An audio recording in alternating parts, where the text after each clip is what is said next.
is up, everybody? August 21st, 2019. We got a lot of stuff to talk about. We are the Collectibles. My name's Trey. Mother castmates tonight will be none other than the birthday man himself. You got to do an intro and say your name, buddy. You're not that famous yet, but they just know who you are. You got to be like, hey, I'm Doc Joe. Oh, I'm sorry.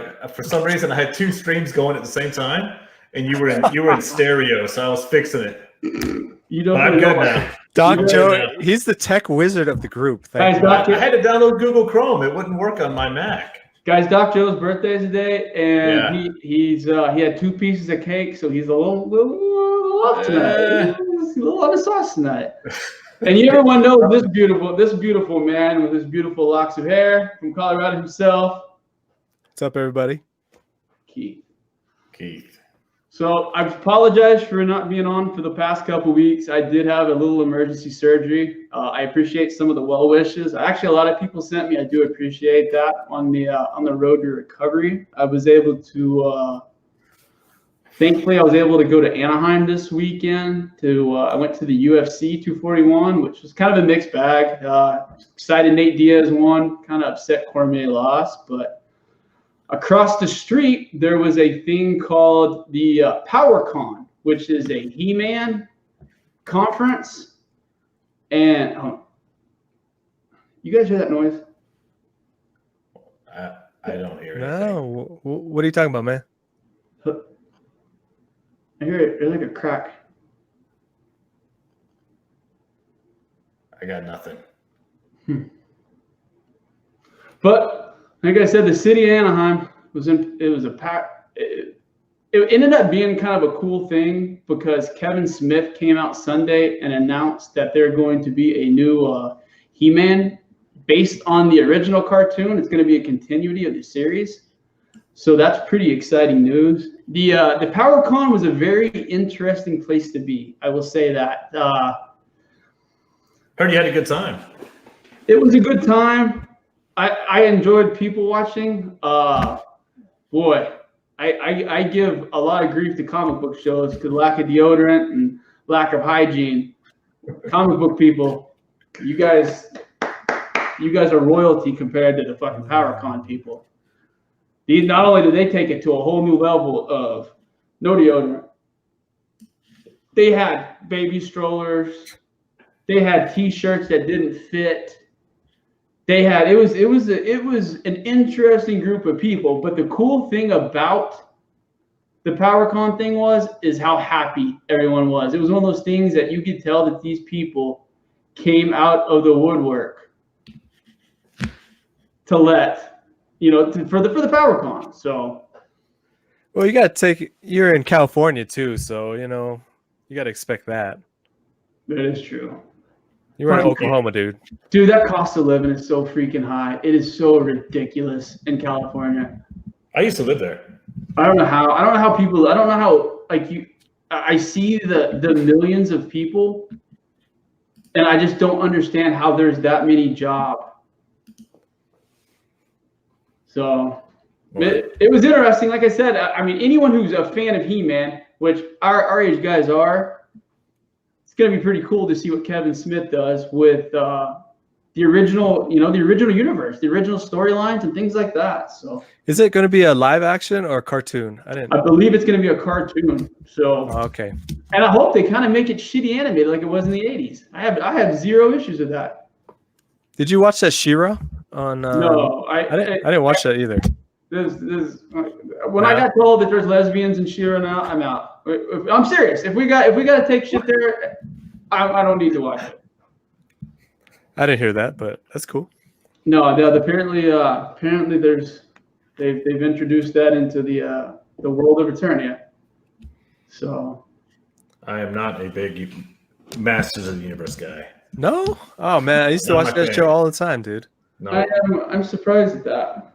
So what did you guys do this weekend? Nothing. Why not? For how I worked. I got responsibilities, Trey. I don't have time to run around and play your little games. Keith like, and you and Hey. your little buddies. Like I'm an adult. You went on a cruise for like 4 weeks. I don't want to hear your shit. I got it down. That for was 2 days. decompression from work. I work too hard. I need this time. I haven't taken a vacation day this year. None? No. What? No, I taking a vacation day. I went to this barbecue this weekend, and I swear to God, it's so hot over here right now. It's crazy. We were like sitting in the shade, and it was I was sweating in the shade. I was like, man, I gotta fucking get out of here, dude. My wife was like overheating. It was crazy, dude. You can't let the wife overheat, man. No, dude. She was like, we gotta go, and I was like, yeah. Peace out. You don't ever want to let the. I got a show coming up this Friday. Are you setting up at it? No. I'm just I'm gonna go down as media. Check it out. It's Colorado Springs Comic-Con, so Colorado Springs. I've never been. I've never been to Colorado Springs. it's Every time I've been to Trinidad, it always is like Colorado Springs, 125 miles. And I get it's a pretty big town, man. It's like second biggest town, I think. Air Force town, right? Yeah, a lot of military people. I didn't know that. So. There's a bunch of comic shops down there. It's crazy.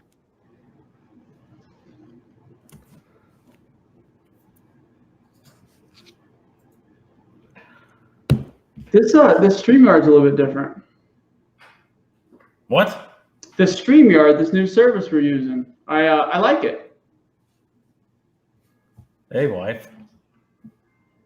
You're going to bed? No. I gotta kiss my wife goodnight. Hold tight. Go kiss her. Love you. What?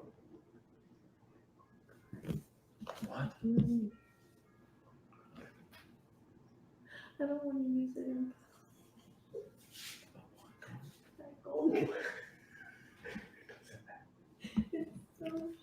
It doesn't matter. This Did you hear something funny in your ear? I was hearing that same thing you were talking about, Trey. That weird sound. It's a weird click sound. Yeah. Yeah. Do you hear that? I don't know if it's a StreamYard thing or not. Shit. Oh, where's he? Oh, there it is.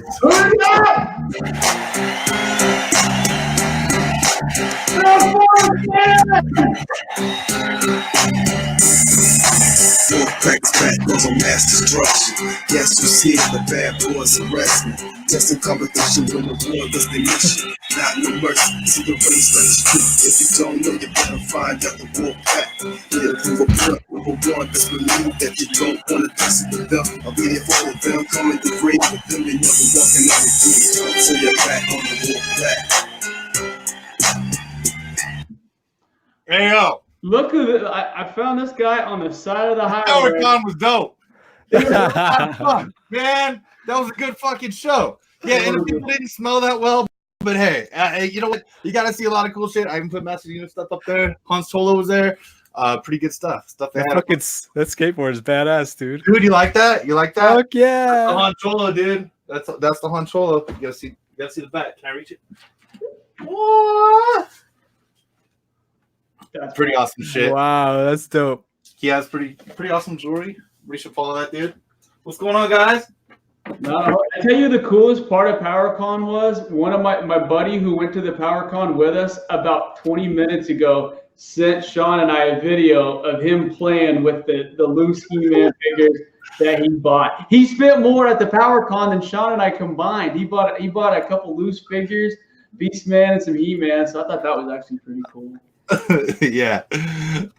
But it was like I said though, the cool thing about that con, see, we had this whole thing planned in, and I have of an intro, but yeah, Keith, you kind of missed the cue there, bud. I know, dude. I've been texting these guys for 3 minutes. Yeah, we've been texting. Other than literally, I was about to write on a piece of paper. It's like, Keith, let him in. I thought you were doing it on purpose, Trey. I thought you were just going to drag it on to see how long. I was running out of shit to talk about. I was Yeah, That was my bad, dude. I thought it was there, and I was like, was that the cue? Fuck. no, dude. Well, that's why he started with Masters of the Universe, because everyone knows my stupid shit. Well, the thing is, I didn't know if I was going to go this year. It's always been in Torrance, and Torrance is about 30, 40 miles west. And so it's always been at the Torrance Marriott. Actually, it was somewhere else right before that, but it was still in the South Bay. And then so this year they switched it. And so Trey hit me up and he was like, hey, dude, want to go to the UFC? And I'm like, oh, shit, that's PowerCon weekend. And so I was like, oh, man, kill two birds with one stone. So anyway, rolled to UFC. It was great. Yeah, so it was a lot of fun. We had really cool. We got these unique seats. My buddy found like this niche seats that were in a club level, but they weren't club level pricing. We had access to, I mean, literally, we had a clean restroom right outside our gate with multiple bartenders coming to our seats, food, everything, and our tickets were super cheap, and the arena was really comparatively, yeah. Have you ever been to a UFC fight? Can you actually see the fight, or do you have to watch the big screen? No, you can. I mean, don't get me wrong. It's kind of like going to Dallas Stadium. That's what Sean and they were talking about. You can watch the fight, but it's more almost convenient to just move your eyes at 1/8 of a millimeter and watch it in HD at 50 foot. Yeah, if they're trading, like especially on your side of the cage, but like let's say they go to the corner on the other side, and you know what I mean, and they're like, and you can't really see the hold, you just look straight up, and there's like the biggest screen, and it's a lot like being in Dallas. It's not as big, obviously. I mean, it's just that screen is bigger than the entire arena in Dallas, so it's not quite as big, but yeah, it's pretty cool. So here's the thing about it, as Duck Joe can attest. Right now in Oklahoma, it's 105. It's miserable. It's the face of the sun, and the high when we were there was like 79. It was getting down like 63 at night. We had to wear a jacket. Oh, that's perfect. It was nice, and then it was sucked. Is like you leave that morning at noon, it's like 71 degrees, and by the time you get home in Oklahoma at 9 o'clock at night, it's still 93. Ass sweat just galore. And you're like, I understand why people live out there now. Yeah, no, I mean, you do. I also saw a guy shit on the street. But like the first 15 minutes I'm in town, I check in the hotel. There's a guy shitting in the street. So what? Shitting in the street. So it wasn't Sean. No. I don't need to shit in the streets, dude. I'm good. You never know, but yeah.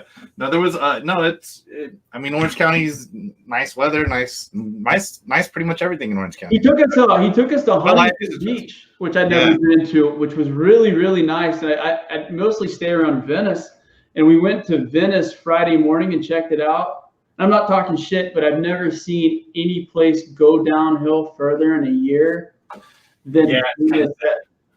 I mean, I use the last couple of times I've stayed there. I mean, it's the nicest beaches. You get there, there's homeless tents, homeless villages, people passed out, drunk, etc. Like on the bridge.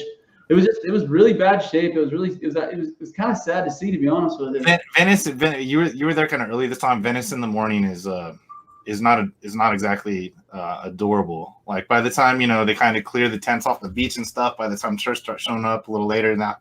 11, 12, because I know you guys got up pretty early. But yeah, I mean, there's a big issue in Los Angeles with homelessness, and I mean, let's be honest. You're gonna go to the beach where it's good weather and lots of people rather than try to be in an alley downtown or something. Fuck yeah, Hawaii has the same problem. All them motherfuckers camp out on the beach because the weather's perfect. Yeah, dude. That same thing is tent city out there, as far as you can see, from Venice to Santa Monica, and I mean down south. And it's just, I know there's stuff there for them. People help, and people. I don't know. It's just as the government would say, it's not our job to tell the people that they're homeless. We don't know that.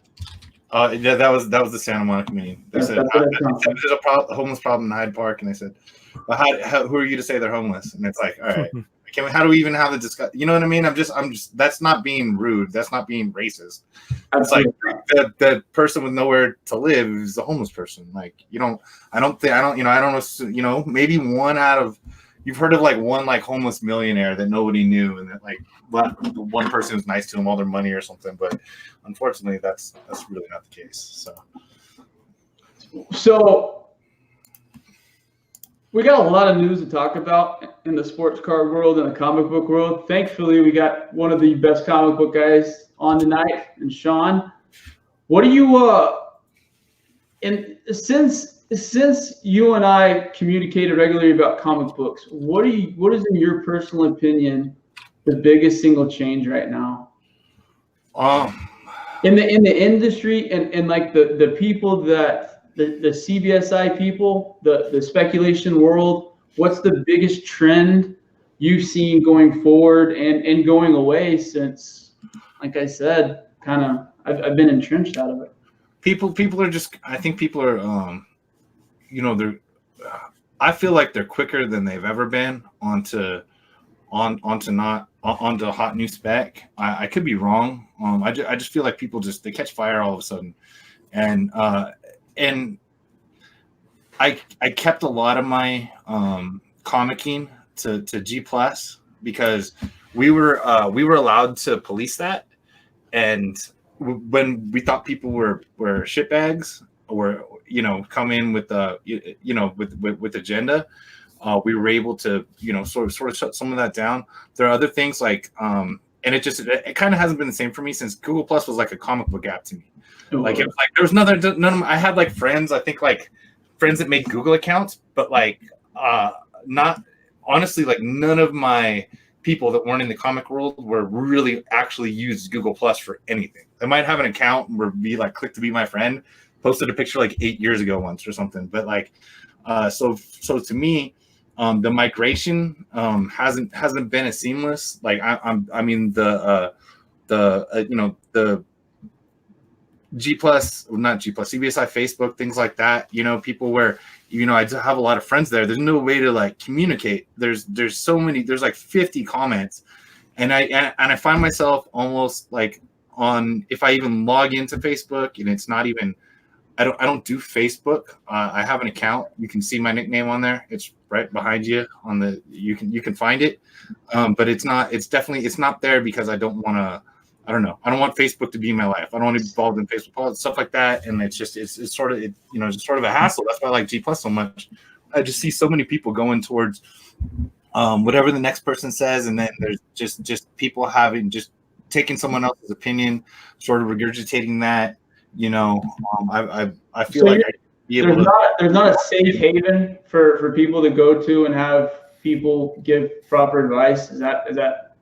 We're having these internal debates too. For other people, I don't feel so. For you three guys, my other friends, most I pretty much know everybody that's in the YouTube right now. I mean, like we can all talk to each other, like and I mean I think and everybody there's good at it. Like everybody I see listening right now like knows comics, and I could talk to any of those people and be like, hey, and I do have that community that I got, but I got that from G Plus being created. So like other people and new people might not have that. It was a hard time for me to find other people. There's people, the CGC boards, and people just jump down your throat. That place is a goddamn cesspool of shit bags. It's never been my thing. I'm sure there's some great people there. A lot of people migrated there. Yanni's one of the good people. Oh, yeah, he's one of the out of most of the people that post on there. Yanni or Sleepy John, as people call him, he's the most consistent poster on that group. I mean, honestly, God. Good. We've had huge, not really huge, but in the last week, we've had quite a bit of debate on the social media platform going forward. Like, I like Mayway, and I totally understand why people don't like Mayway. Yeah. But for the same reason Sean was talking about, that's the closest G Plus thing there is right now. Is it perfect? Fuck no, it's not perfect. No. I don't have enough people coming in. That place is pretty dead, man. Mayway's dead. Yeah, that's the problem. I don't want to discount it as a platform. It just we're not there. There wasn't like there wasn't a successful migration like of G Plus to anywhere because nothing else. You get rid of your history. You get rid of like your motivation starts to go away because you have to rebuild something you spent a lot of time building. Absolutely. People, that's the thing is that the equity and shit that we had built over the years using that G Plus the every time that there was a hot book for 2 or 3 years, people go to that G Plus page, and we built up the equity in the G Plus page, with our credibility, and then that led to the website and everything else. So I had a bad feeling when the G Plus when that was happening, especially with Hangouts and everything else, because that was the other key to everything working so seamlessly. I thought was the integration with the Hangouts because. Totally. If someone on G Plus said something, there was a way that you could reach out through Hangouts, depending on the different iterations of G Plus and etc. But at the very beginning, it was simple. You clicked on a guy's name, and there were 5 or 6 different links, and one of them was a Hangout. And you sent a Hangout. It was very easy to cross communicate that way. Yep. And I mean, that's the same thing. We built private Hangout communities. You know, people like. I know Hangouts are going to go away, but like, I mean, it's still going to be Google Chat though. It's like your Google account's not going away. It's like Hangouts aren't going away. They're just going to be called Google Chat or something. You know what I mean? Like, here's the fucking. Not going to have a fucking text app. Like, guys, this is literally week 2. Keith was in the Hangout. Sean was in the Hangout, but the Hangout that caused CBSI to blow up was named after Hope Solo's asshole. And you guys think I'm kidding. It was named after Hope Solo's asshole. Dude, after the fappening, she had the worst showing. Literally had the worst showing. So yeah. I completely forgot. It was like we had to abbreviate it after a while because it was so crude. It was like Hope Solo's ripped asshole version 4. I mean, it was pretty rough. So God, that's what's fun. I mean, it's sad in some ways, but it's a natural progression of things. It's kind of like after 4 years of college, everyone really fucking enjoys college, and they enjoy the times they have at college, and they enjoy their friends. But eventually, things kind of splinter out, and everyone goes. Like I said, I loved getting to hear. You know, this weekend I got to hear about some. I'm not going to blow anyone up, but we have other friends, mutual friends, that have unbelievable things going on in their personal lives, like unbelievably positive things in the industry that we talk about quite frequently. You know, I heard unfortunate things about friends and their jobs. So I mean, it's just that's the thing about this is life goes on. Everyone's gonna. I mean, we all are going to collect in our own way. Whether it's cards, comics, or whatever, we all have that itch to find cool stuff and to flip cool stuff and to talk about the things that we find. So in one way or the other, we're all gonna be kinsmanship down the road. Like I said, I mean, there's been some weird stuff happen the last couple of weeks. Elephant in the room. We're not going to talk about it. We got no drama here. We wish everybody well, and we're just excited to kind of talk about some different stuff. I mean, like I said, it's not often that you get a guy like Doc Joe that can come in and talk about trees and things such as he can. Yeah, he's from the I don't know if you guys know it, but he's from Ohio State. Oh yes. And their mascot is it's a nut. It's a poisonous nut that you plant in the ground, and he's very into planting. So it's like wait, so that's what that thing is? It's not weed? It's a nut. Well, it was like the Maurice Claret days and all that shit. It was a weed. But they make have you ever been to Ohio?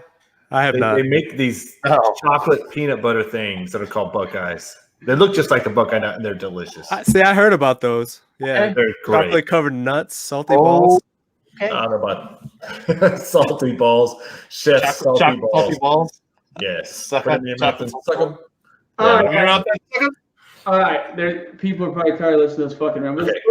So the big news in comics today, and it was mentioned. I give credit where credit's due. I saw that Jimmy posted about it, and then I read something else about it on Bleeding Cool about Batman 77 and some of the events that happened. If you have not heard or you already don't know, I would probably turn this off or pause it for the next few seconds. I'll give you a few.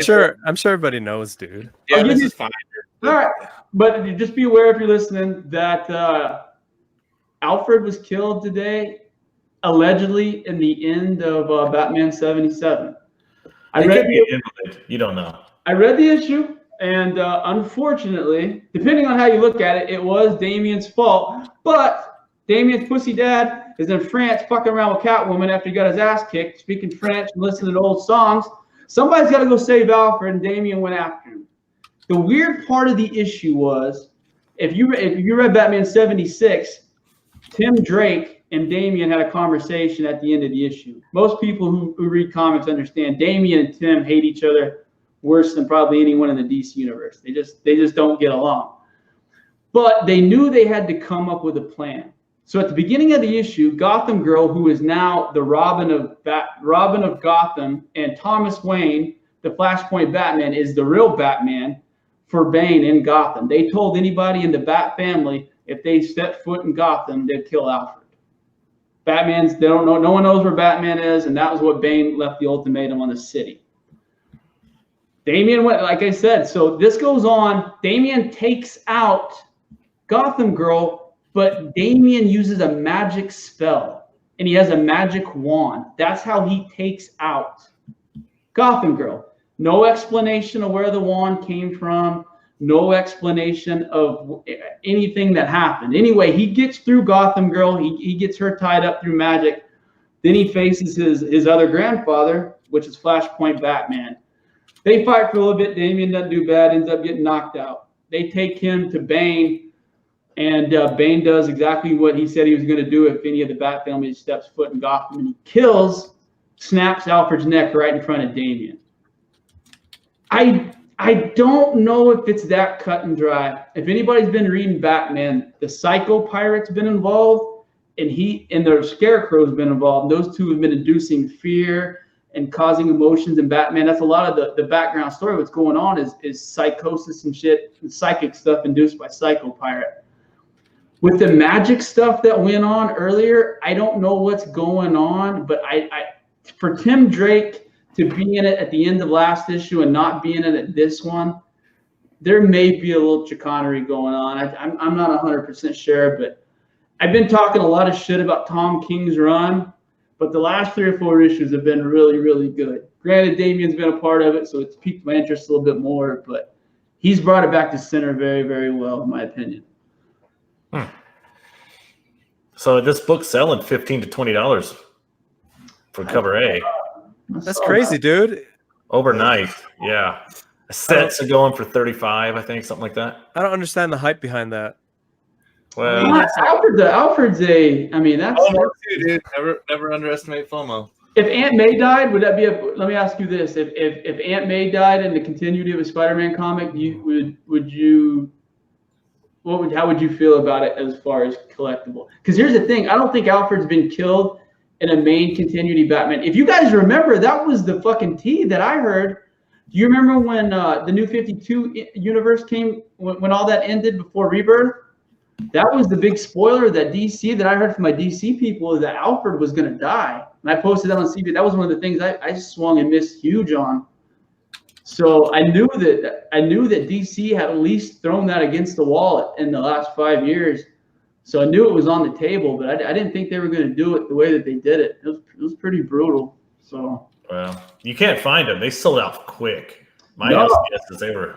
I ordered a couple online yesterday just because I saw Midtown. They limited to one order, one copy per person. I posted it in our MeWe deal, and I was able to get 3 copies off the Toy Wiz eBay account. No, I'm not even trying. I wish I was bullshitting. That's exactly where I got them from. And the cool thing about it was I got that UPS Quantum View that they ship. So yeah, for not buying, I looked at some of my sites. Like I had a pretty intricate list of sites going back for 3 or 4 years. Golly, a lot of them are not even working anymore. Oh yeah, I got some funny ones. Every once in a while, I'll click on. I'll be like, no. I'll be like, you don't have a New Mutants 98 in your mint for $100, dude. Please get that. Order canceled. Order the credit cards. Like, we don't even know what you're trying to pay for. Don, you have some interesting information about New Mutants 98 today that fucking blew my mind and hurt my head all at the same time. That was crazy, dude. Oh yeah. So I post this to people. If you're listening to us, like, there's a good chance you have figured this out. But if we got some noobs out here, I was actually looking for some other Mark Jewelers copies and New Mutants 98, right? I think they're a good investment. I have a 9.8. It's not for fucking sale. It's not going to be. And so I'm trying to scroll through listings and try to find things, man. So I found 3 auctions without trying, 2 by the same guy. So there's that. But this is with broader keywords. I found 3 auctions, and I didn't look for more. Actually, at least 4 auctions, and I didn't keep looking for more of people selling these facsimile copies as New Mutants 98 Is New Mutant? This goes a little wrong way. Is New? It still goes that way. So New Mutants 98 facsimile copies, right? Like just basic, like a full reprint, but it's the same reprint. And like if you look at the cover, you can tell by the box. Well, I saw an auction over. I think the one that I linked to you guys. I only linked one of them to you guys. I linked another one in like some Hangouts. I think the one I linked to you guys, if I'm not mistaken, was over $40, and it's just New Mutants 98, first appearance of Deadpool, near mint. People are just on a toy or something, or is it an actual reprint comic? No, it's a Marvel reprint, dude. They just reprinted them like a couple months ago. It's a facsimile reprint. So like the cover is like the price box and stuff is different, but like the back cover still has that Acclaim Punisher ad, and like and it's like it's the same. I believe it's the same all the way through. I think it's the facsimile where like even the ads and stuff are the same. Yeah, it's the exact same issue. Yeah, it's the exact same one, and people are literally listing this. I did find one that said like fucking 3 paragraphs down inside the listing. Oh, this is reprint, like in parentheses too. Not like that's something very important. And I saw auctions, so like. I mean, it's just BS. I don't really know what to do about it. I don't really know where to bring it up. I mean, it's they just have 181s too, don't they? Yeah, they have 181s, ASM 300s, I think. What? I don't know the 300. No, I think just the True Believers. Oh yeah, it's a True Believer. Yeah, the Hulk 181. Yeah, there's actually there's one from I want to say 8 or 10 years ago. There's a Fantastic 452. There's a black and that thing actually has always been a $50 to $100 book because it's hard to find. And so I actually didn't even realize when this came out. So I was in a store probably 5 or 6 years ago, and I found this unbagged and boarded. And don't get me wrong, I'm not, just paper material. I'm not dumb enough to think I found like a unbagged boarded in the back bin 8.5 level Fantastic 452. I mean, you just tell by like this, and I'm like, and the guy was like, the owner. I was buying a bunch of shit. And the owner basically just he was like, you can have it. And then like a year later, I find out it's like a $50 to $100 book. And I don't think it's quite as high because just like a lot of books, when you find out that they're worth a little more, you start dragging them out. That's a litmus test. When stuff starts to sell for a bunch of money, all the fucking copies come out of the woodworks. Yep. You know what I mean? And so for this, that kind of happened.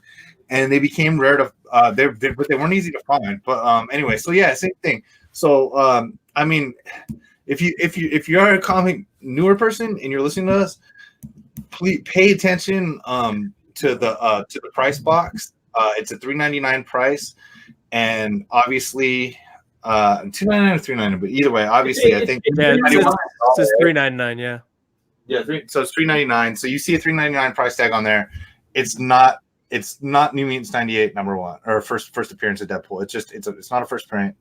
Pay attention. Super annoying. And I can't close to $50 or something like that. People were paying. What did they sell for? Did you see the final sale price? I have not. I've only saw the active auctions. I didn't put them on my watch list. I just linked them to. I mean, there's no reason for me to watch them, but it's like screw you, man. And you know what sucked is I noticed I clicked on like the bids, and the bidders are all people with like under 50 feedback. Yeah, people don't know what they're doing. Yeah, people don't know what the fuck they're doing. Yeah. None of us are gonna bid on. You know what I mean? There's no way. That's sad. Another thing about comics that I was wanting to talk about before I completely exit anything else that I know about is I knew about and we discussed a little bit in private the Absolute Carnage Bagley sketches, the 1 in 20. Yeah. Some of you guys know. I mean, that I was one of the ones. I was one of the only people that didn't own a shop that owned one of the Jim Lee sketches from Dark Knights. I mean, the high end stuff. I really like. The Wonder Woman, Gal Gadot autograph that was pulled out of the DC, poly bag, stuff like that. It's just fucking ridiculously hard to find. I almost made an offer on that one that was posted for $4,000, but here's why I didn't. Honest to God, an original art. That's the thing about it, that is Mark Bagley, but he was the creator of Venom. I mean, creator of Carnage. Had a really good run on Spider-Man. That's original art. You look at some of the fucking pages that are going for right now, for lesser artists, etc. The fact that it is an insert variant, I don't think that those values that they're going for are completely overboard. But here's why I didn't make the offer. Marvel fucked themselves in solicitations by letting me know that Carnage dies at the end of this series.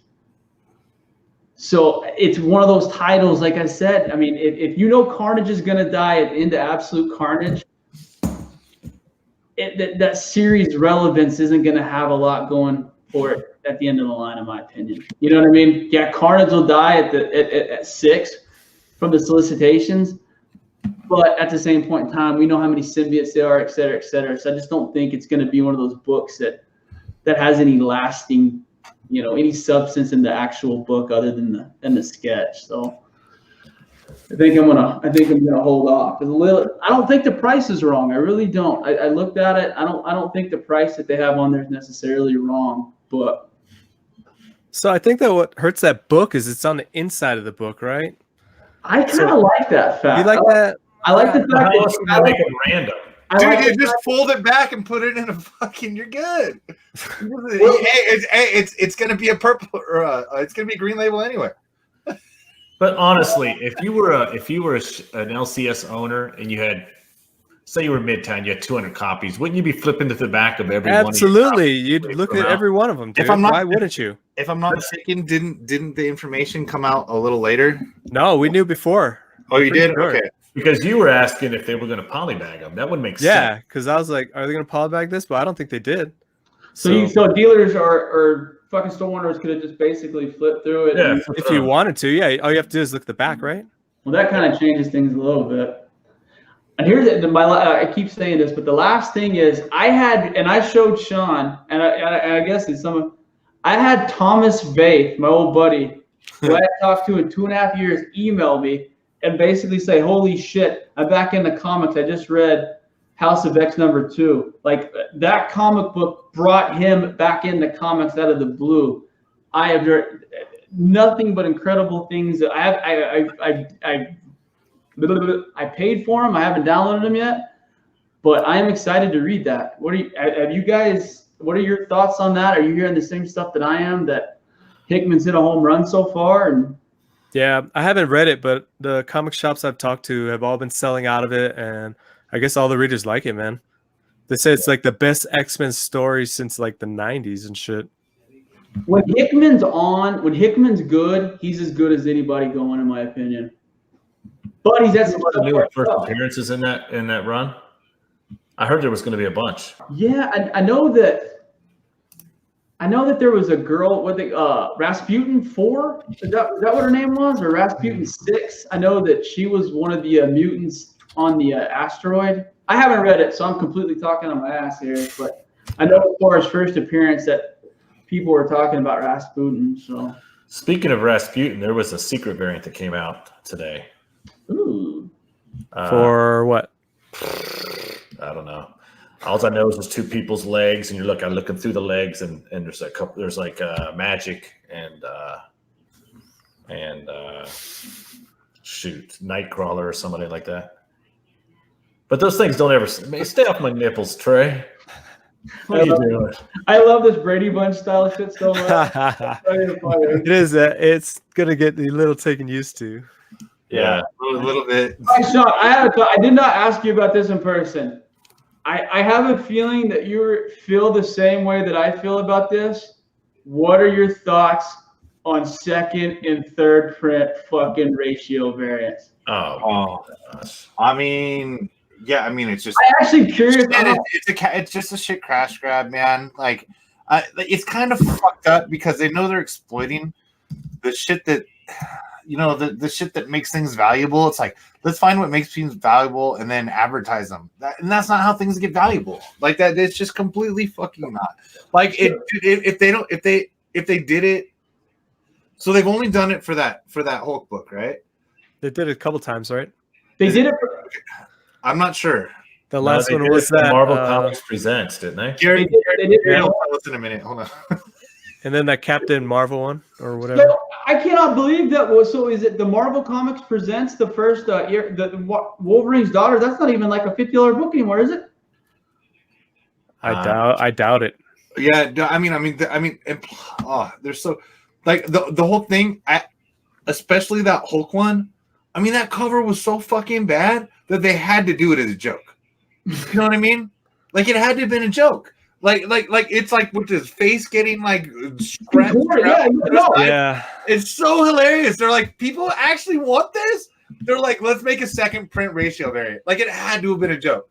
Like it had to have been an inside joke. It had to have been. But dude, I looked on Cover Price and there was like 88 copies sold 1 week, and then the next. Oh no. People are buying it. That's what. Who's buying this shit? What happened to the fucking smart people that used to fucking congregate with us? These people we know ain't buying these books. There's no fucking way. There's no possible way anyone that we know would spend $50 on a fucking second print 1 in 25 variant. I refuse to believe it. I refuse it. I agree, but I would say, let's say because of the feeling that you have for describing just why you just said what you said. Let's say we weren't doing this. Let's say we were at Marvel. Let's say we were in charge of shit, and let's say we had the power to do that as a joke. Wouldn't you do that as a joke? Just like fuck it, like one time, be like, let's make this ugly ass thing a fucking second print ratio variant. Right? Like if it becomes a full fucking practice, you know what I mean? All right. So Nick says they've done like 5 of them. All right. This is I literally completely fucking ignore these things on purpose. Like it's just dude. It's fucking dumb, dude. You know what I mean? And when you catch lightning in a bottle, man, you should let your fans have that lightning in a bottle. Let us go out to the stores and scrap and try to find that fucking Immortal Hulk 2 in the first place, you know? Or try to find a second print. Don't go for a ratio variant on the 5th print.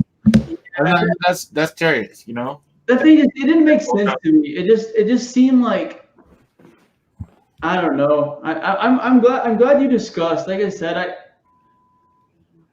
where do you go to for information right now for speculation, Sean? I mean, obviously CBSI. I know that there's probably some others, but when you stream your Twitter feed or whatever it is. Where do you get your information? Right? And I know you have tons of hangouts and private stuff like that. Honestly, I've been slower on looking stuff up. This because I used to get so many notifications from like whether not I don't mean necessarily hangout, although obviously that's a deal.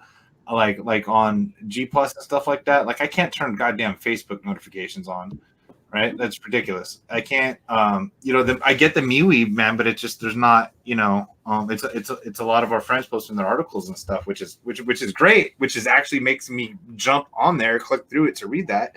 So I'm glad that they do that. But let's just say I've been falling a little behind, and summer is basically over now. My wife's back teaching class as of this week, and so unfortunately I go to the same crappy websites other people do. I do use Twitter basically for news.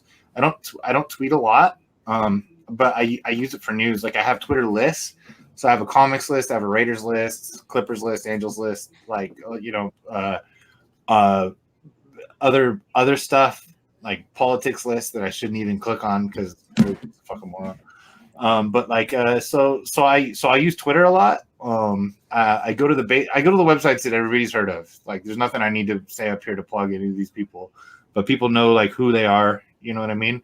As far as CBSI comicbookinvest.com, the great thing about it is that it's intellectual thought well more than it's news. I mean, it's really not a news site. You know what I mean? It's intellectual thought. Like the fact that people can like just put time in, and I love old shit. I love buying and selling stuff. Like I spend way more time looking for old books than I do even pretending to look for the flavor of the week. You know what I mean? I don't spend that much time at stores anymore. I'm in the same boat. Part of that's because I moved, so I don't want to make that. I don't want to pretend like that's not part of it. I don't live within a couple miles of a bunch of stores anymore. Don't let him fool you. This is the funny part about it was at this PowerCon, there were 3 guys that had little small comic boxes, and you should have watched Sean. He was like a puma hunting a fucking hare. Like he would see a box and then he'd be walking towards it, and them little snuffleupagon would come up there, look at the box, and he kind of wait. and then you get closer, and someone kind of look up to it, and then it was just the funniest thing ever. Dude, I chicken hawked the comic boxes. There weren't very many of them. He didn't. I tell you what, he paid for his trip with 2 books out of 1 box. I paid $25 to get in. I spent $4, right? I won, so I get to the back. No, I did. Well, like Super 7, I just saw them at Comic-Con. This Super 7 shirt, it's like 4 years old.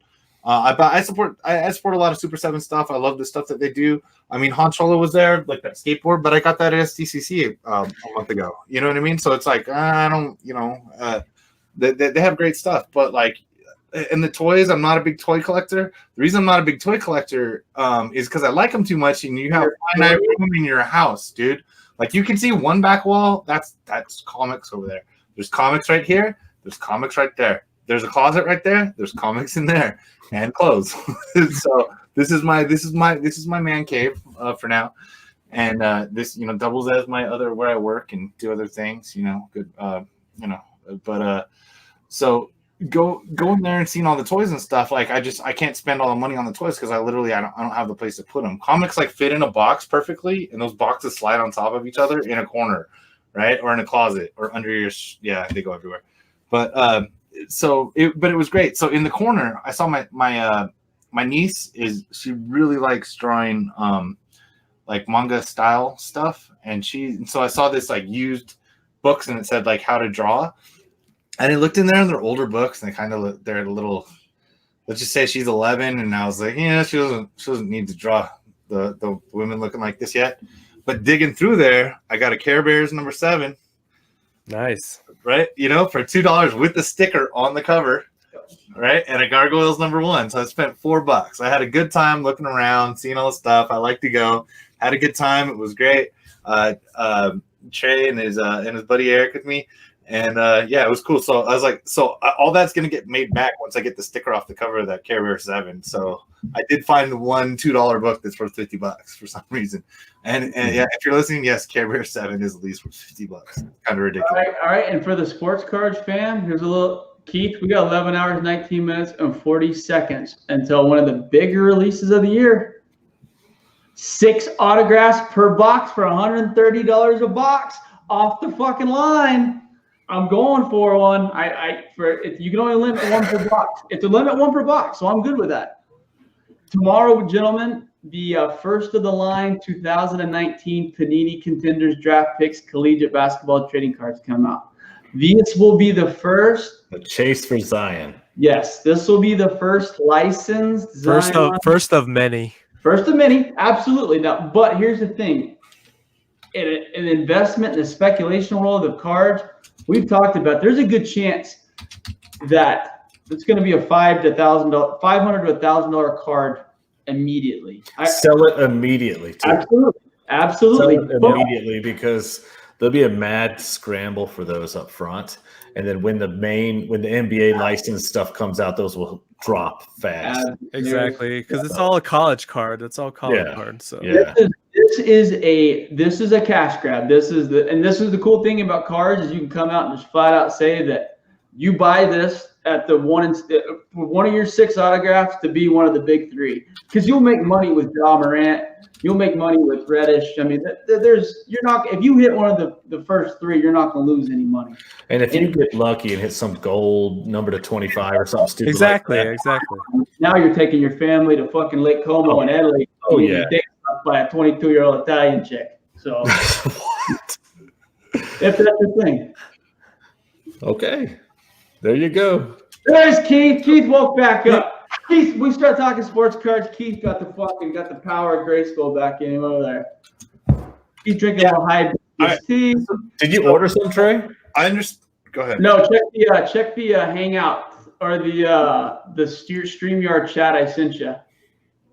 Okay. All right, so guys, he was probably more likely to answer that question. But you guys a big sports fan. I was into cards. I sold cards as a kid. Believe it or not, I had my own booths like at hotels and swap meets and stuff when I was like 12, 13 years old.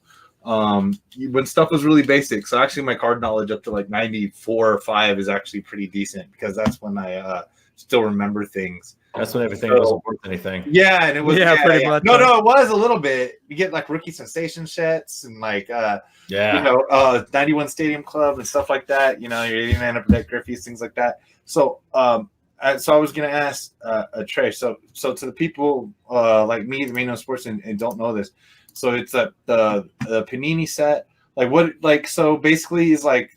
Are they going to go live like at a certain time tomorrow? Yeah, they drop live. They have certain release dates. Do you have to like do email lists, or can you just refresh the website? Well, here, Keith actually put me up on this game because this Panini shit's new to me.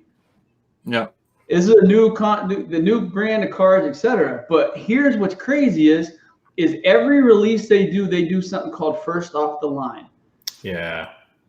And they don't come out and say it, but most people, it's understood that the product is top loaded with higher end stuff. I don't know if that's the right way to say it or not. And it's smart when you're marketing sports cards because you get them out there, people start breaking boxes and they start pulling big hits, and then everyone else goes and starts chasing boxes themselves. So if you front load it, you're going to get more of your big pulls out there. You're going to get more people running to the store to pick up. The product gets hot and everybody runs out to the store. Exactly what Joe says.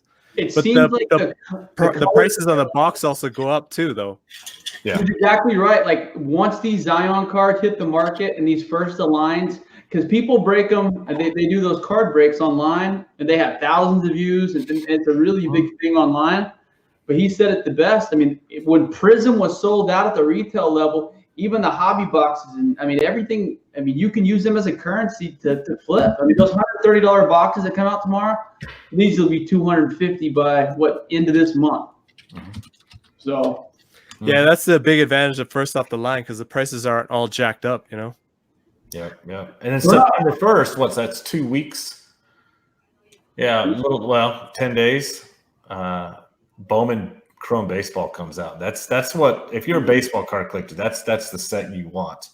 But a lot easier to pull a rookie, a big number rookie card out of basketball than football. Football or baseball is just tough. Speaking of cards, I got this little gem since the last time I posted, but I talk about way too much. But when was that release, Trey? I was looking at some unopened stuff. That's pretty awesome, dude. I gotta say. I never showed the back of it, but that's how it be. I don't know. Oh wow, that's pretty cool. Crikey. Yeah, it's got a little deal that just like you have just received the limited edition, personally autographed by Dart. It's 2002 is what it says on the back, Keith. So, but no, it came in as in really awesome shape. I was really excited. Nice media mail package, I heard. Fuck that guy. Oh my goodness. You should have seen that custom. This guy, you spend $500+ and you get the notification that it was shit media mail. You're getting a fucking email from me. I explained to this guy how to process. You were so professional, though. You were like, sir, I don't appreciate that, sir. I turned over a new leaf since some of you guys have seen me last. Good for you, man. Good for you. This and punctuality. This fucking card guys, they're super lazy, man. They'll just throw it in a top loader in a fucking envelope, dude. They'll put like a fucking card. They'll put a piece of cereal box behind it, throw some tape in it, put an envelope and shit. And you're just like, God, you white fucking envelope. You're like, what the fuck are you doing, dude? I mean, I sent a $5 comic in a Brinks truck and in a box. Yeah, no shit. Sports cards that are smaller. Oh yeah, wait till you order a sports card, Sean, and they send that shit to you in a regular ass envelope wrapped in notebook paper. It'll blow your shit, dude. Dude, I did have a guy. So this is like the sad time. We almost want to accept returns. A guy ordered Trey will remember this book. I sold a Dread Underbelly 9.8 last week for like I think $115 or something, free shipping. Anyway, I won an auction a long time ago for cheap, and but I couldn't. You know which book that is, and I couldn't resist winning the 9.8 cheap. You know what I mean? And so anyway, so this guy says it, and it was lost, and he wanted to get it signed for a show. He's like, "Can you do it?" So I sent it out Tuesday morning. He was like, he got it today, and he's like, "All right, I think I found out what happened." He's like, they spilled something on this, and he's like, it's all wet inside the box. He's like, it's not hurt. He's like, and then they put it in shrink wrap. And I double boxed this book because it was going to Texas. So Texas, I can still ship cheap from California, like cheaper than flat rate. And I put, those boxes the MCS sends the slabs in, like the yeah, you know what I mean? So I had it in one of those, and then inside a box with padding, like it was totally fine. Anyway, so this guy got it today. So, but at least he did thanks for doing your part. Hopefully he was going to get it SS'd by somebody. And he's like, thanks for doing your part. Hopefully this guy will come back and I can get it again next time. Because I was just waiting for the return, and I'll be like, dude, can you pay the return shipping? Not completely my fucking fault. So he said that they ruined the boxes and shrink wrapped this comic and put it back in the box. So anyway, that happens, but yeah, dude. And well, and there wasn't even a note in there. USPS usually puts a note when they fuck your shit up. Yeah, wow. Believe it or not. But anyway, Joe, how many copies of Spawn 299 Fan Expo Boston Matinas did you buy? No shit. You didn't get one. For 200? I tried a couple times, and I ended up trying to buy one off of this guy on Instagram, and he said, well, I got one left. Send me your PayPal, and I'll invoice you. And he never did. So were they 200 on that website today? I saw that, and I thought about I'm probably going to get one. That's not a bad deal. I got a toothache. You come over and fix that. I'll take care of it for you. Deal. I'll do it right there. They're like 250 to 300. Yeah, there's one. I think that website someone put on our Hangouts. Yeah, it wasn't me. I think it was. That is a beautiful Spawn cover. I like how it's white. I like how there's some white. Most of those Spawn covers are really, really dark. I like that white and gray that he used with those dark colors. I think it looks really good. But I was kind of turned off with this one because I was wondering, how many people are paying that money because they missed out on the $2.99 San Diego one. Oh, it's sold out, bro. We missed. Did it? God damn it! I got that. Well, anyway. Sean, what was your book this year? I didn't ask you. What did you buy it, or what was your favorite book from SDCC? Oh well, dude, I was there for. I mean, I was there. Our friend, got me in on preview night, and so I mean, I was there for like 3 hours, dude. So I grabbed some Campbell's to flip. Prio. Vampirella 1 that Scott's Collectibles did. That's a pretty cool cover. I got 2 of those, and my friend Chris got 2. He's still got 2 here. I got to press them for him. So I got those, but that's about it. I mean, honestly, my favorite SDCC is that fucking Skeletor skateboard deck. I came home walking out of that thing like this, dude. I was so happy. So what'd that cost you? $80. Oh, that's not There's bad. one on eBay for $250, and I don't care. So I'm not selling it for $250. I'll get to keep it. I got a Skeletor skateboard now. I got a Robert Williams skateboard there. Oh, I shouldn't say that because there's. Did you used to skate? Yeah. How does a 6'6" dude skate? That has to be the most awkward. I was only 6'3" back then. Okay, my bad. This is a good one. I got. By the way, guys, Sean is standing up at his desk. Our good friend Paul. Our good friend Paul's Problems for hooking me up with the variant to this one. Wow. He unwrapped That's unbelievable. And sent to me, and I bought 3, and I got a silver and 2 blues, and I gave one to since Paul sold me the mega rare one, which is with all the first series cards. Since Paul sold me this one, I gave one to my buddy for his engagement, and then the other ones I happened to sell. I didn't make like much profit or anything, but Paul was nice enough to hook me up with that. Dude, first generation cards from that set are crazy money. That's why, dude. That's all I should have been doing. It's just that. It just GBKs made me so happy. I can't tell you why.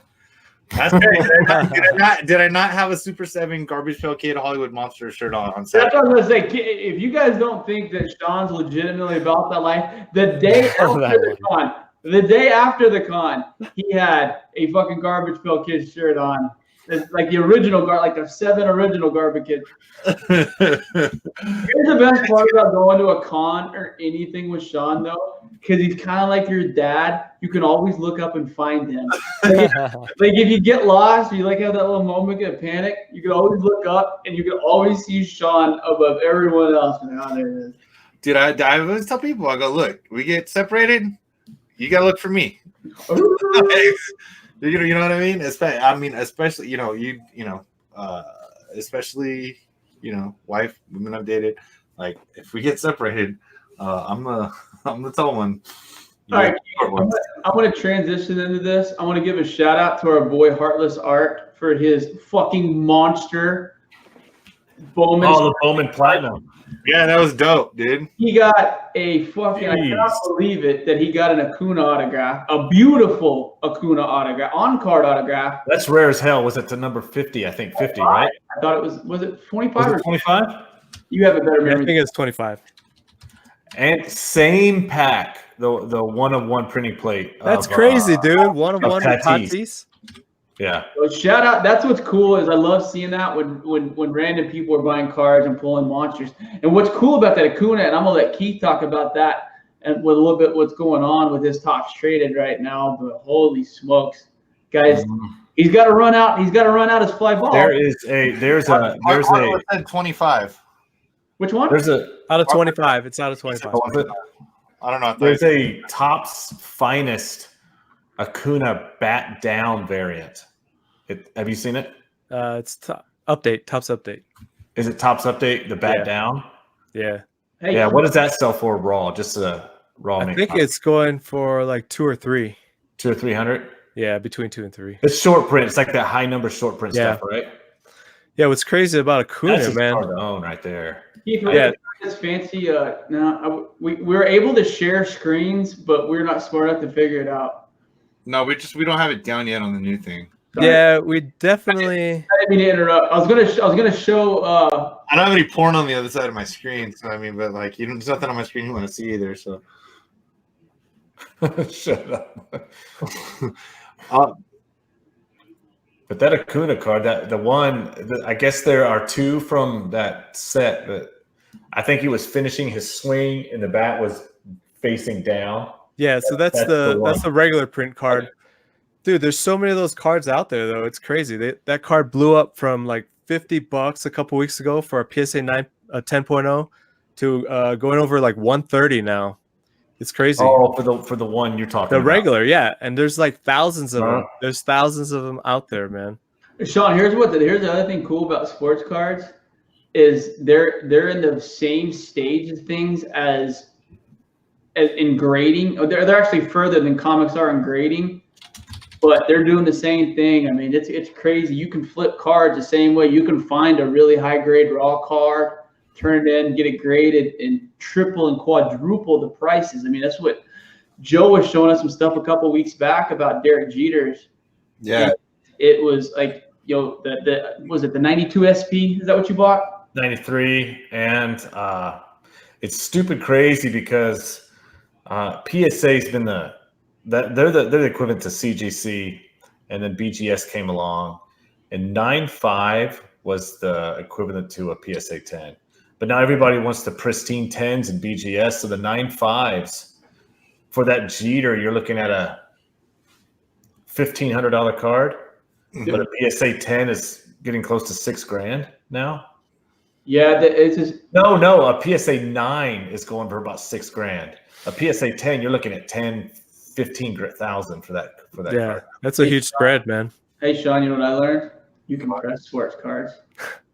Dude, I'm not surprised it's fucking cardboard, dude. but I mean, what you rarely have. Yeah, but you don't get bubbles. You don't bend them. You don't get creases in sports cards very often. I mean, This is every ridiculous, Sam. Are cards, are they harder to bend? The more recent cards, like no, you get are they better corner edge quality damage. cardboard? Yeah, It's it's the same typically thing. corners than edges. It's like old comics, dude. Old comics have more paper in them. I mean, you can just tell they're more fibers, things like that. You can tell Yeah. most of the stuff now is almost acrylic, the card surfaces and stuff like that. So it's hard to hurt him, like just opening the pack. Yeah, You could. I mean, you still can fuck them up. I mean, you over tear, et cetera, because the packaging's so tamper-proof now, and they got aluminum lines, so you can't. I mean, they got tamper-proof. You have a lot better chance of grabbing a new comic book off the rack and getting a 9.8 than you do pulling a card out of a pack and getting a 10. Really? I agree with Yeah. that. I think so. To be honest, I mean, honestly, that kind of surprised me. There are a lot of things out of your control with sports cards. The way they shuffle them through those machines and package them, the surfaces get scratched, off-centered things. You can't help that. They're just cut wrong. There's not a lot you can do. Fingerprints and stuff show up a lot more on sports cards than they do on obviously on paper. But what's crazy is Sean, as you know, how a variant can take off or a first appearance can take off on a random Wednesday morning and blow up. Yeah. Our boy Doc Joe had a guy in Cincinnati basically do the equivalent of that in the sports car world, the Punisher. Oh, this dude. Hell of a guy. The only reason I knew about him is because he plays for my Cincinnati Reds. I was watching him come up. So we had a kid named Nick Senzel, and he's a stud in his own right. He's a young guy, plays for our team, and he got injured. So he went down, and they called up this kid. He spent 6 years in the minors and hasn't done much of anything. And I think they were about to release him, and they had a batting coach come in and change his stance. He's really open. He's almost facing the pitcher now when you watch him play. And this last year in 73 at bats, I think it was 73, he hit 27 home runs and was hitting about 300 in AAA. So they called him up for a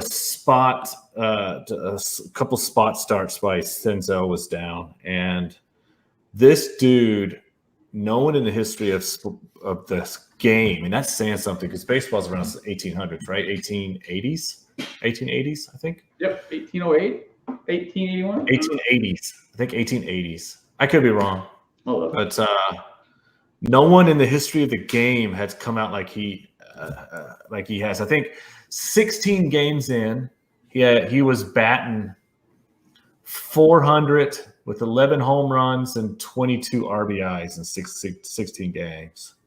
Yeah, he said the most torrid start of anyone in the history of baseball. Fastest thing you ever saw. And I started talking.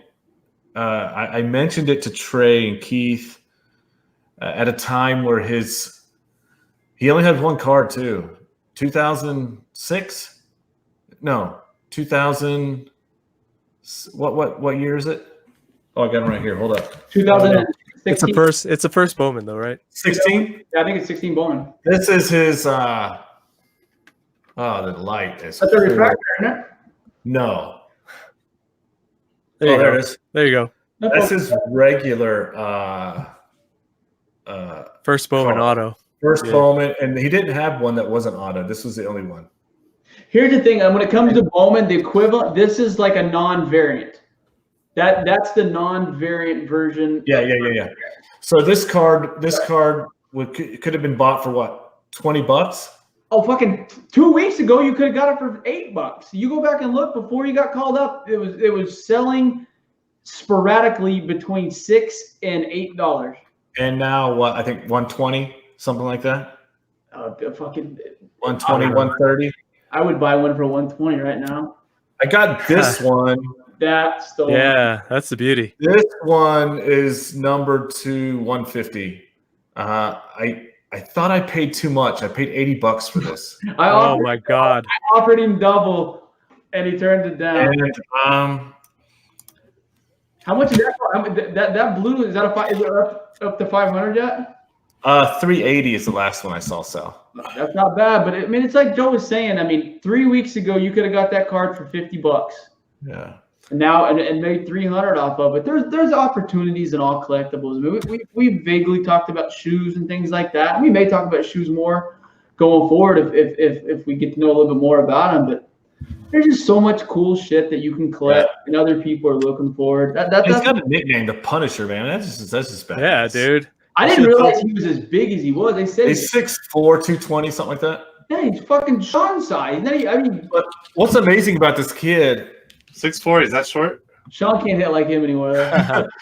He had an exit velocity off his bat of 118.3 miles per hour. The highest recorded. That's insane, dude. That's insane. The hardest hit baseballs in the league this year. I think tied with somebody. And he even attempted to throw a guy at third from right field.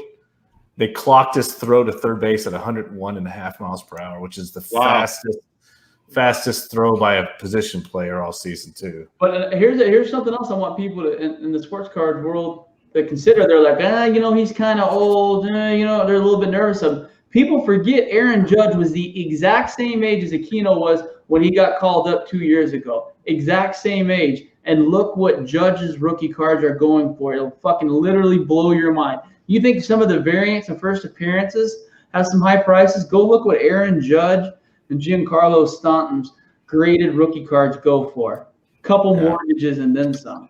Yeah. So don't think because Aquino's a slight bit older, he's not 17, 18 years old, that he didn't have a chance to blow up and be something for the next 10 years. And he's not your prototypical home runner or strikeout kind of guy. He's averaging less than a strikeout per game. So he doesn't strike out a whole lot. You said Eric fucking Davis with the fucking one of the baddest dudes ever. He had the biggest chaw in his mouth ever.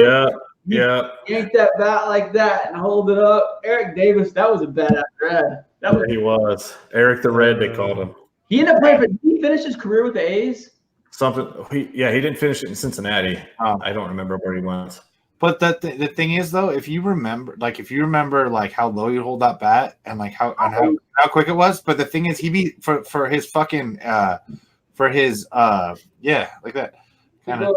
For that uppercut status, that swing for the fences, instead of being asked to do more shit, that swing would be celebrated. Like his exactly the player that he was, other than the fact they wouldn't fucking really give him as much credit for the steals that he had. For that uppercut that he had, that would be celebrated in today's game. The whole fucking exit velocity, uppercut, swing for the fences, doesn't matter if you whiff. Launch angle, man. You know what I mean? Angle. Yeah, totally launch angle. Because Eric Davis already had that down, but it wasn't celebrated. He could have literally done better if in this era being coached into that launch angle, man. You know what I mean? Like, because it wasn't celebrated. They were like, all right, he's gonna hit some out. He's going to get on base. He's so fast that when he makes contact, maybe he could beat him out. What's the most steals he had? Probably maybe 45. No, he was a 30. He was a 40-40 guy. He was a 30. No, he wasn't 40. He wasn't not 40-40. Was it 30-30? The first 40. There's a possibility it's 30-30, but he wasn't 40. No, was it Canseco was 40-40? Canseco was the first 40-40 until A-Rod. Barry Bonds. Yeah, Bonds, but yeah, Canseco was the first, easy in '88. Hey, and you know what's crazy about Jose Canseco, motherfuckers? He's still hitting home runs today. If you see his goddamn daughter, Mocho. Yeah, Jose's still getting hits. He was good on the Surreal Life, and they brought in his brother Ozzy, and they pretended he was Jose because they got the. Do you remember here's the thing. Do you remember the Ozzy Canseco '89 deck traded? How fucking hot a card that was in 1989. Yeah, I do actually. I remember that one. You gotta be old school, no. That dude didn't do shit either. No, he was kind of like that.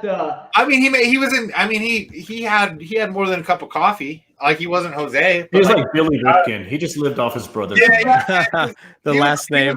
I think he was almost Billy Ripken. Well, Billy Ripken had one of the greatest sports cards of all time, though. Our friend Mike Zurcher showed up, and he's the only person that could probably speak on this because there's a second Zurcher brother. Who is Ozzy Zurcher in the Zurcher family? Oh, shit. I want to know. Oh, he's in the chat right now. What's up? I know. All right, good. Yeah, dude, this is straight Ozzy, dude. Like that's literally his avatar. I love it. Or do you use the word avatar anymore? Is it like a profile pic or some weird shit? I don't fucking know. You know what's funny? 80 steals for Davis. All right, thanks, Gary. Yeah, I mean, honestly, yeah. Well, I would have thought 50s, but yeah. But in '86, people were fucking running, dude. Like, the year Ricky had 130. You know, he got caught 60 times. Eric, Yeah, 130 back. He got caught 60 times. That's holy shit. That's insane. He was one dude. He was barely batting fucking 666. Here's the best thing about Chris Campbell. This is a true story. Eric, my buddy Eric, the one that Sean met this weekend, we had one, like we always had this protocol if something were to ever happen, like if his girlfriend ever, you know what I mean? Yeah. The word was Sabo. If I ever get an email or a text or any form of communication from him that said Sabo, I was supposed to go over to his house, fucking destroy hard drives, everything that could possibly be incriminating to him and get him in trouble with his girlfriend. That was our fucking call. That's so funny that I just saw someone put Sabo in the chat. And we'd always tease each other too. We'd not talk to each other for a few weeks, and I get drunk at about 4:30, be like, Sabo! And I'd be over there, man. I'd be in the middle of a root canal. I'm like, I gotta go. I gotta go. It's Sabo. So no, it's cool though. That I bought a Mark Grace. Mark Grace is my dad and I's favorite baseball player, Cub. I got some really cool Mark Grace on-card autos last week for like $6-7 that I gave him. He's loved in Chicago. Mark Grace was. Yeah, that was the guy that my dad and I watched when I was growing up playing baseball. That was the guy. Are you a big Sandberg fan? No, we were Grace fans. We were Sean Dunston and Grace fans. We thought Ryan Sandberg was a fucking pretty boy. We didn't like any of that shit. He's a god. For a second, baseman never hit 40. How are you a Cubs fan? You like Sandberg? Because Mark Grace would smoke cigarettes in the dugout. That's the kind of shit. His nickname is Rhino. How do you not love that dude? Because his fucking parents don't know how to spell. That guy almost gave me fucking anxiety because I didn't know how to spell Ryan correctly. Because I was like, wait. Why? You know what I mean? That's the kind of guy causes people lose spelling bees and shit. They start trying to sound words out, and they're like, Ryan. They're like, wait, that's how they spell. They spell. Tell me what you think about Brett Favre. Oh, he's a goat. But his name, come on, dude. Favre. He looks like a truck driver on steroids right now. Have you guys seen him in the last few months? Oh, gosh. Veiny, just gosh. Dude, good for him. To get sponsored by Wrangler, whatever the fuck, dude. Good for him, man. Go make Wrangler. Was it Lee? Wrangler is back pain medicine. Those country fucking jeans, dude. I don't know. They don't have Lees and Wranglers at the Marshalls in California. You know what I mean? They don't have a Ross either. What does he do? He has he does the Wranglers. He has the fucking copper bracelet shit that doesn't work. Oh, yeah, the copper bracelet, dude. People want to talk about pump and dump. Yeah, pump and dump. Snake oil jewelry is what they get. Oh, Brett Favre. I love him though. I don't give a shit. He just went out and talked shit. He was a gunslinger, dude. That guy. He also is the all-time interception king. My favorite thing about Brett Favre was he was in that secluded world of Green Bay for all those wheels. He's sending dick pics to all those fat fucking Wisconsin. He goes to the first major market and sends a dick pic that shit's on the internet in 3 hours. He's like, ain't fucking around up here. Dude, some people live in a bubble and don't realize what actually don't actually realize. Like I was the last. I'm like, I think basically we're on the same boat here. Last goddamn generation that didn't grow up with the internet is basically what we are. You know what I mean? We're all within a few years of each other. I mean, absolutely. And so like we had classes that teach us what the internet was like in high school, and then I got to college and like you would have waited in line in a computer lab to be able to use internet to like fucking learn things, dude. So we had to we're the last generation that had to actually communicate with people to get things done and accomplished. No, don't get me wrong. I still text before I call. You had to go to the library to watch porn. I told you. Dude, it was so weird. It was so weird. I'm like, yeah, but then I was so young that like you could watch the porn in the corner of the library and you get yourself off with the pinky. But anyway. I told you the maddest my dad ever was at me was my senior year. I'm not sensitive anymore. I got suspended for fighting and shit for every 3 weeks up until I graduated high school. But literally, the maddest my dad ever was when I got suspended 3 weeks before graduation my senior year because we had AOL and I went to Playboy.com and with this fucking bitch ass snitch of a lunch lady or fucking book lady or whatever she calls tattled on me and they suspended me for it. I was like, you should have this shit where people like me can't come and type in Playboy.com. 2 days before graduation, I got suspended for 2 days. Maddest my dad ever been at me by far. We have my senior year. We would have a day where we would go to we could 1 day a week in English class, like AP English. We would go and you could put us we go to computer lab and you would like do research on your senior paper or whatever the fuck. So legitimately, like they kind of track people, but they don't completely track people. The person, let's just, all right, nobody I know listens to this shit. The person that was like, I think valedictorian of our school got caught printing out directions on how to suck a dick, right? And it was like, and no one would cop to it, right? And everyone's like all pissed, right? But they're wanting people to cop to it, and this person did cop to it, and then it was like the craziest, like most innocent, like laugh your ass off, like full directions on how to suck dick printed out of our thing, and it's just our class in there. Like there's no like delayed printers or like network printers where somebody from another classroom could have remotely printed. No, dude, it was all plugged in, right? Like, we had a computer class when I was in school, and it was MS-DOS. We had to type in the commands. No, me too, but that was at least middle school. Yeah, we all had that. We didn't have Windows right away, you know. Oh hell no, dude! I'd have a mouse. I got in a lift.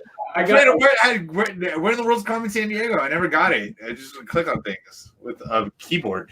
I got in a lift once, and the guy that was driving was looking at anal porn before I got in the car, and like it said on the receiver screen, it was like Arab anal porn X into X, and he's just driving us around, and I'm fucking laughing. My buddies, we all see this, and we're laughing so hard, tears are streaming down our eyes, but we can't talk about it. And every time, like he turns back and like says something really nice, it just makes it even fucking funnier. Like he's turning around, he's like, "Where are you guys going? You guys gonna have some fun tonight?" And you just can't help but stare at the receiver. It's like Arab anal, and you're just like, "Golly!" And he's like, "You guys gonna have some good food tonight?" And it's like it's funnier and funnier. And finally, fuck. I was like, "Hey man, you having some fun? What were you doing before we got here?" He's like, "Oh, I'm sorry." He goes, a guy that was in before requested to watch that. And we're like, Sure. right? Yep. Joe, get the wax out of your ears, dude. Dude, my ear itches, man. You take that. Oh, what's going on? I got like a bug in there or something. Hey, dude, we know it's your birthday. You trim that ear hair. Yeah, I need to. I got hairs coming out of places they ain't supposed to be. Holy shit, Jerome Walton and Ben McDonald. Ben McDonald, the fucking #1 draft pick, Baltimore Orioles out of Louisiana State University. Dude, Ben McDonald rookie cards, he still had zits and shit. Jerome Walton, Rookie of the Year, 1991 Chicago Cubs. 1990. He was in the 89 Upper Deck high numbers. 89, yeah. You also remember who the other Cub was that was worth more than him in the same height numbers? Dwight Smith.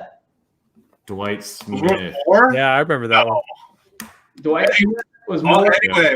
Anyway, I'm going to retire this year because I'm finally going to cash in my Todd Van Poppels.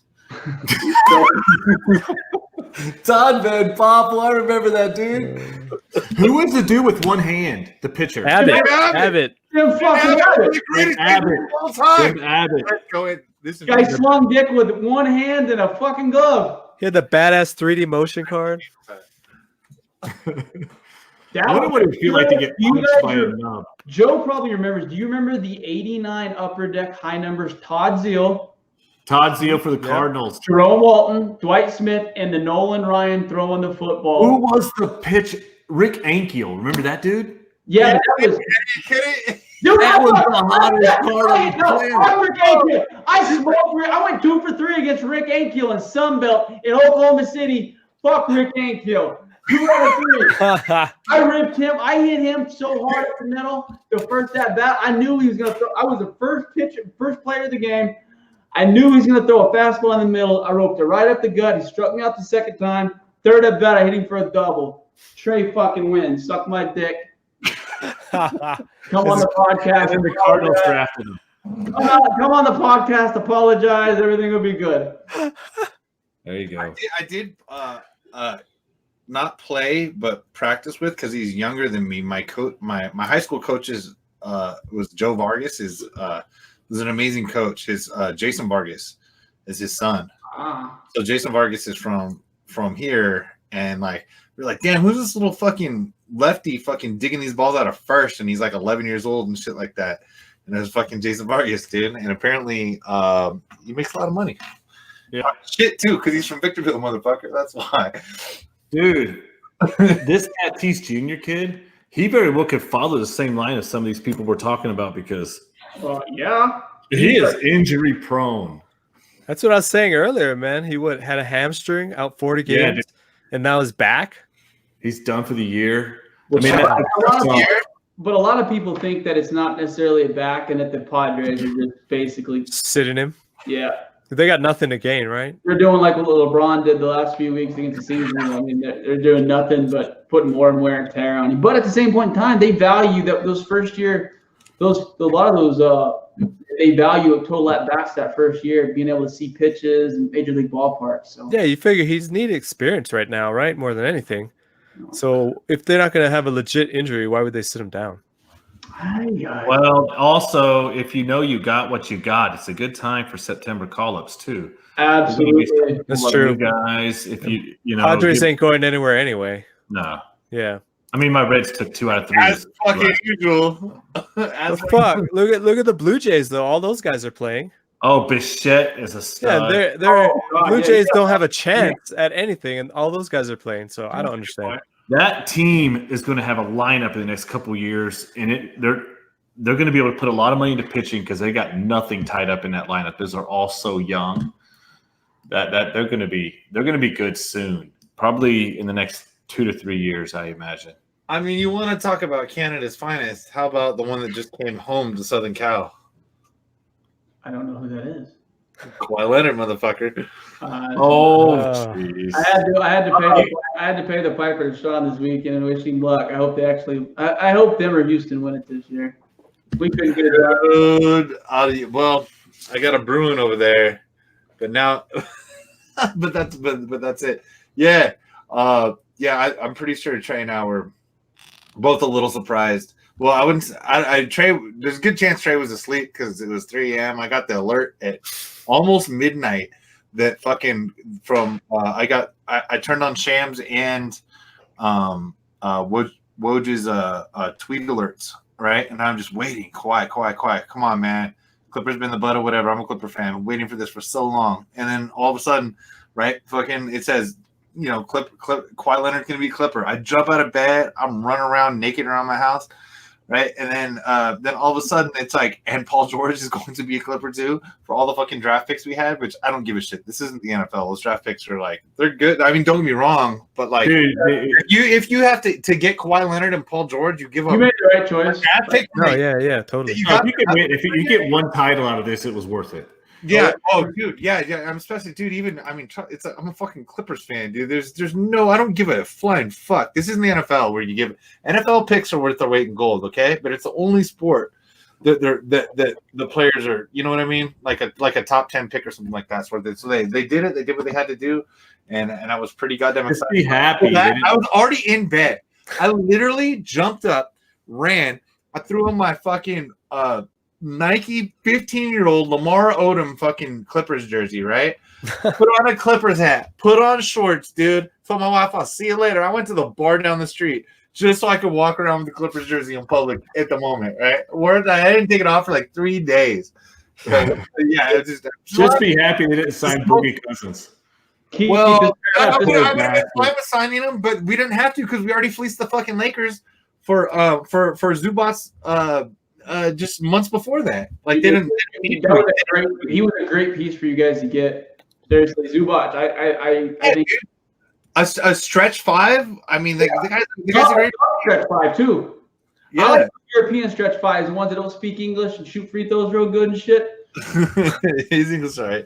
But what's funny is Keith. This segues into one of the things you had on our outline was talking about Donovan Mitchell. Across the street from our hotel, the game Friday night was in Anaheim, and we kicked around. It was such like the Team USA lineup was so bad. Like we looked at it, like there's no one there that we can give a fuck. Yeah, I was wondering if you guys are gonna go or not. No, we've talked about it, but it's kind of one of those things. There wasn't anything there that was too exciting, to waste a Friday night. Now, if it would have been the A team, I think that would have been an awesome experience to go watch him play. But I can go watch Brooke Lopez play in Milwaukee on a fucking Tuesday. Every Mason Plumlee. Yeah, dude, it's pretty bad. Yeah, that roster's terrible.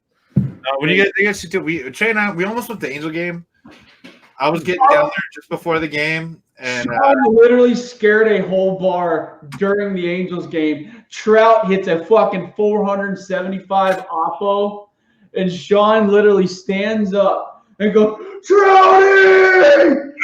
He's like, they're not, dude. They know what that is in Orange County. That's why I love that I work in Orange County on Tuesdays and Wednesdays, because after work, if I'm gonna hit, just a happy hour dinner or something like that, like fucking the Angel game is front and center, and like being a Angels fan, living in LA the last 20 years, like it's not on TV, man. Like you can't even get them to put it. You gotta be somewhere with 20 fucking TVs to get them to even put it on. And then they even have the sound on everywhere in OC. It's fucking great. No hate on LA. I love LA, but I'm an Angels fan. What do you want me to do?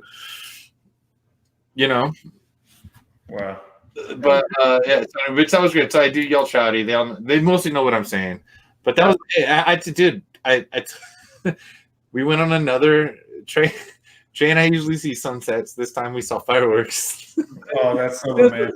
I'm telling you. That is so romantic. We found this badass bar that was next to Disneyland, like literally probably 200 yards from the Guardians of the Galaxy ride as the crow flies. Yeah. Maybe a little further. I don't know.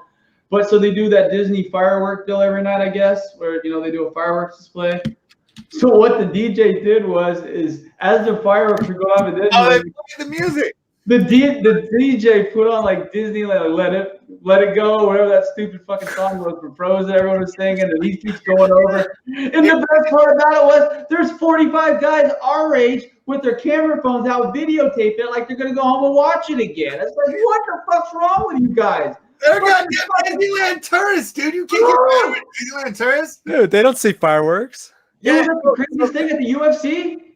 We got guys sitting next to us videotaping the fight. I'm like, hey, bro, why don't you go home and fucking watch it on pay-per-view instead of spending $500 for the ticket, you dumb fucks? What? Well, they could have been like Facebook Live in it or something for other people. Okay, but their buddies didn't chip in on that ticket. Fuck them. I did record the Diaz decision because I wanted to cheer when he won, and he did. How much were the tickets to that thing? I'm just curious. They're expensive, right? They can be. Ours were about $325 a piece, roughly. And that's expensive for a sporting event. Dude, those seats were on StubHub for $1,000. My Connor Habib tickets were $1,300 each, and they were further back than what we were in Anaheim. Man, so UFC's expensive. Habib, dude, there's some big fights around the corner too. Dude, I think Poirier can beat Habib. Do you? I do. Poirier's hungry. I don't know, man. He just manhandles people and just mauls them. But if you don't get up. Go back and watch here's the thing. Habib's had 3 sexy fights. Go watch the fights before that when he had 5 straight decisions and he looked fucking. Watch the Ali Aquinta fight. Ali Aquinta had 3 more weeks. He beats fucking Habib. He has 3 more weeks of training. Did you see that T-shirt Habib had on? It said, "If Samba was easy, they'd call it jiu-jitsu." No, well, we didn't get the TV cast. You know what I mean? Yeah. And then I think Diaz is going to get Maz. Yeah, he's going to get who he asked for. He always does. Dude, he's straight. He's a thug. I love him. I love Diaz, dude. The whole reason Sean and I probably are friends is because, like I said, we were talking about Nick Diaz. I was like, hey, man, you want to go to the Diaz-Anderson Silva fight? He's like, fuck yeah, I'll drive up. That was the first time Sean and I ever met and hang out. Was I invited him to the Nick Diaz, the Anderson Silva. Yeah. Nick Diaz Vegas, before the Super Bowl when the Seahawks whooped on Denver. Yep. That was the first time. Like with CBSI obviously existed. This is like 4 or 5 years ago. But I mean, he lives in Oklahoma. I mean, we all understand how geography works. So we hadn't hung out, and he was like, "Hey, if I go to this fight, you want to go?" I'm like, "Fuck yeah!" And I was like, "So yeah." So we went. I grabbed a ticket that day, and it was his friend Eric that was down this weekend. Yeah. And then you guys went out and watched the sunset. Yeah, we did. No, that was in Santa Monica later. Yeah, that was on a Ferris. It was on a Ferris wheel. Totally different. Yeah, Building memories that last a lifetime. Sean and I were up that first night late enough to see the sunset. So. Oh yeah, that's true. Yeah. Oh, that's so special. Hey, this is a true story. The very first night I ever hung out with Sean, I walked in and I looked at him and I go, I beg you to let me go to sleep now. I was like, seriously, I have to. I was like, I'm physically getting sick. I'm so tired. I was like, don't be mad at me. Like, come on, we have this much work. And this All of that, I started margaritas at like 11:30 in the morning for lunch. Oh my god, dude. it was He comes to Oklahoma. He gets on a party bus. He goes to people he doesn't know. 3.5 hours and drove home to watch the Super Bowl. A little later. that was the Good. funny I had my thing. GTO back then. I was 145 miles an hour on the fucking freeway to get home and watch Super Bowl. And I did well on that Super Bowl. So Well, guys, I think it was a Patriots game. Anyway. it was a Patriots game. 100% was a Patriots game. Yeah, because I bet the first half under, and they scored like and both teams scored a touchdown and a field goal in the last 3 minutes. It was crazy. It was Patriots and I forget. I said it was Denver and Seattle, and that was wrong. It was not. But I was partying at the same house. Is why I thought that. It's my friends. Yeah. No, but yeah, it was no. Yeah, no, it was the one that they didn't run beast mode on the goal line. Yep. Absolutely, because when we watched that was when we saw the fight in Vegas at the restaurant we were at. So, yeah. Well, guys, this was a very fun thing. Sean said that what's cool about this podcast. Have you guys seen? It may be every Tuesday, it might be every Wednesday. Like I said, we're not going to necessarily we're going to do it when it makes sense. If we got something to talk about, that's how we're going to do it. Like I said, there may be some times where Sean can jump on with us. He's open whenever he can, but real life and stuff like that is what we're going to focus on. And so, extraordinary time, man. This is a fucking great Wednesday. I have fun too. This is a good time. I haven't had a good Wednesday in 2 months that I wasn't in Mexico. Well, it was awesome having you on, Sean. Yeah, man, that was cool. Bring a personality. Sorry, Keith would let you in the door, man. We apologize. Yeah. That was so fucking funny. No one will truly understand what happened. I thought Trey was pranking me. I wasn't. I thought Trey said, "Oh, Keith, don't fucking let him in." I messed it up, dude. I saw He Trey was spinning smiling. your wheels. I saw you spinning your wheels on Masters of the Universe. Like, not that it was bad, but I was like, you're like, wait, He literally, Keith stood there forever and goes, "Do you hear that? You hear that?" If you scroll up in our chat, my NW entrance, which I completely thought of myself and was not requested by anyone, but I decided to do. I just said, "Give me the keyword," and our keyword was passed up a little bit. That's okay. That's how this happened. It wouldn't be what it is if it did. Next time, keyword will be Sabo. He was laying down, like he had this whole thing. I thought he's on the ground. I was sitting in this chair, waiting with my toothpick. That was my bad, dude. Joe and I are looking at each other like, what do we do? What do we do? Phone, text. Keith, wake up. Come on. It's all good. Thank You had one job, you for Keith. having you guys. I know, I had one job and I messed it up. Well, cool. Look like some of the Hey, you people. started the hangout. Look like some of the people in that chat had fun. So we'll, like I said, next time we do it, we'll try to advertise it a little bit ahead of time. So maybe people have a little bit. Maybe get some input from some people what they want to talk about. Absolutely. And like I said, we're doing a little bit of an amalgam show with some sports cards and some comics. There may be some weeks where we talk a little bit more about comics and we do sports cards and sports cards more than comics and vice versa. So we may sprinkle some stuff in about movies. We didn't really even talk. We didn't have time, but the Marvel Sony thing is a very interesting thing that could have a lot of what's the right word? Well, they don't have that director. What's that guy's name? What's this guy's name?